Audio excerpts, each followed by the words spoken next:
ورنہ یہ بھی تو شہزادی کا واقعہ ہے نا کہ شہزادی کی تبلیغ کا ایک طریقہ یہ بھی تھا.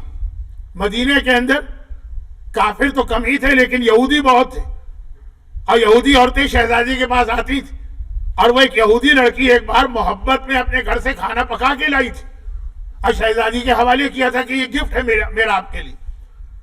اس کو واپس بھی نہیں کیا کہ اس کے دل نہ ٹوٹ جائے, اسے کھایا بھی نہیں کہ جب ہمارے اور آپ کے لیے مشکل ہوتا ہے تو شہزادی کی طہارت, اعلیٰ ترین طہارت, اسے لے کے رکھ لیا.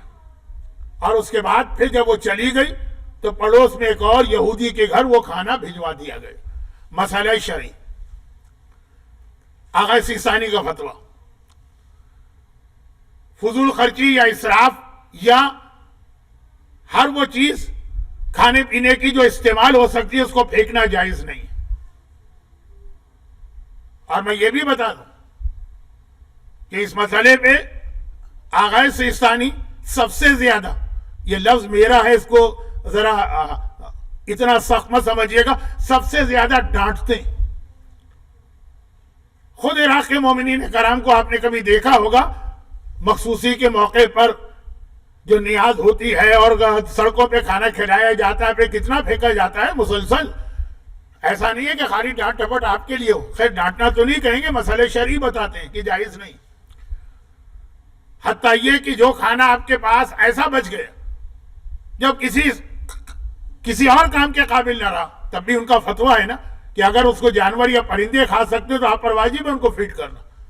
یا جیسے اگر آسٹریلیا کے اندر وہ جمع ہو کر وہ کھاد وغیرہ بن سکتا ہے تو وہ واجب ہے. بہتر والی چیز نہیں کہہ رہا ہوں, واجبات میں سے. آپ پتیلی دھو رہے ہیں, اگر پاکستان ہوتا تو میں کہتا آپ کی عورتیں اگر پتیلی دھو رہی ہیں, لیکن چونکہ میں یہاں بیٹھا ہوں, آپ پتیلی دھو رہے ہیں, تھوڑا سے چاول بچے ہوئے اس کے اندر, وہ بھی آپ بیسن میں نہیں جانے دے سکتے, سنک میں. اگر وہ اتنے ہیں کہ جانور پرندوں کے کام آ سکتے اس کو نکالیے. یہ وہ مسائل شرعیہ ہیں جس کے لیے ایک جملہ میں نے شروع میں کہا کہ ہمارے یہاں جس طرح سے مال حرام سمجھا جاتا ہے, خالی کتا اور سور حرام ہے نہیں, یہ سب چیزیں بھی حرام. اس میں ایک جملہ اور آتا ہے حتیٰ, یعنی ایون اگر شراب بھی کسی طرح سے آپ کے پاس آ گئی,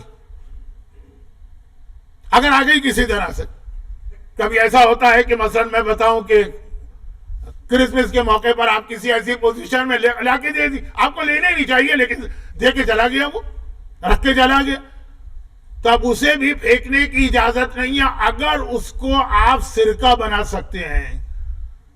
اور یہ بہت اہم مسئلہ شریعت کا ہے کہ شراب سرکہ بن جائے تو پاک بھی ہو جاتی ہے اور برتن بھی پاک ہو جاتا ہے. میں مسئلے بتانے کے لیے اس وقت یہاں نہیں بیٹھا ہوں, یہ اتفاقاً کچھ مسئلے آ گئے. تو اصل بات یہ تھی شہزادی کے پاس جو طہارت کا انتظام, اہل کتاب یہودن نے کھانا دیا, شہزادی نے پھینکا بھی نہیں, استعمال بھی نہیں کیا. اس کے جانے کے بعد برابر میں ایک یہودی کو بھجوا دیا. اور اس سے پھر ایک مسئلہ شرعی نکلے گا کہ کچھ نجس چیزیں ایسی ہیں جو آپ دوسرے کو دے سکتے ہیں, کچھ ہیں جو نہیں دے سکتے. ٹائم نہیں ہے, نہ شاید نہ یہ فارمیٹ ہے